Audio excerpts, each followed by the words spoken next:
ایک چھوٹے سے صحرا کے گاؤں میں، جہاں مٹی کے گھر تھے اور کھجور کے درخت لہراتے تھے، وہاں ایک غریب بیوہ اور اس کا بیٹا یوسف رہتے تھے۔ ان کا گھر چھوٹا تھا، کھانا اکثر کم ہوتا تھا، لیکن ان کا ایمان بہت بڑا تھا۔ ہر رات سونے سے پہلے ماں کہتی، بیٹا یاد رکھنا، اگر دنیا ساتھ چھوڑ دے تو اللہ کبھی ساتھ نہیں چھوڑتا۔ یوسف یہ بات دل سے مانتا تھا۔ یوسف صرف 12 سال کا تھا، لیکن زندگی نے اسے جلدی بڑا بنا دیا تھا۔ وہ فجر سے پہلے اٹھ جاتا، دور سے پانی لاتا، لکڑیاں جمع کرتا۔ وہ امیر لوگوں کے کھیتوں میں کام کرتا، صرف ایک وجہ سے، اس کی ماں شدید بیمار تھی۔ گاؤں کے حکیم نے کہا، اگر جلدی دوا نہ ملی تو جان کو خطرہ ہے۔ دوا کی قیمت تھی 50 سونے کے سکے۔ اس رات یوسف سجدے میں رو رہا تھا، یا اللہ، میرے پاس تیرے سوا کوئی نہیں۔ اگلے دن گاؤں میں ایک بڑا قافلہ آیا۔ اس قافلے کے ساتھ ایک امیر تاجر حسن بھی تھا۔ اس نے اعلان کیا، مجھے سفر کے لیے ایک مددگار چاہیے، مزدوری 50 سونے کے سکے۔ یوسف کا دل زور سے دھڑکا، یہی تو وہ رقم تھی۔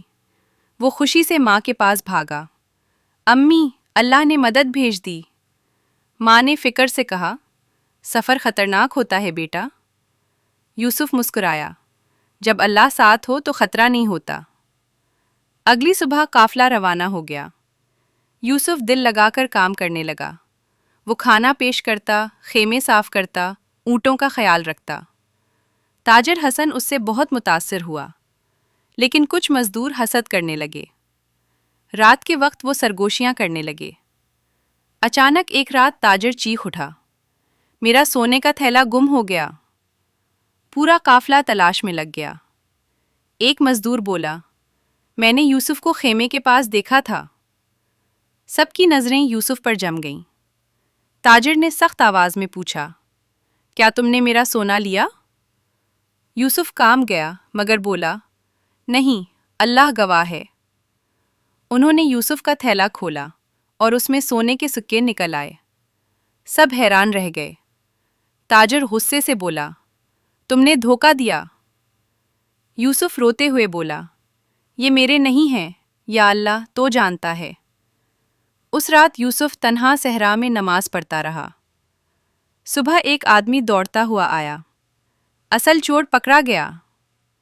حقیقت سامنے آ گئی۔ تاجر شرمندہ ہو کر یوسف کے پاس آیا، مجھے معاف کر دو بیٹے۔ اس نے کہا، 50 نہیں، 200 سونے کے سکے تمہارے ہیں۔ یوسف روتا ہوا گھر لوٹا، امی، اللہ نے دعا قبول کر لی۔ سالوں بعد یوسف ایک کامیاب انسان بنا اور ہمیشہ کہتا تھا، میں نے کبھی اللہ پر امید نہیں چھوڑی، اسی لیے اللہ نے مجھے کبھی تنہا نہیں چھوڑا۔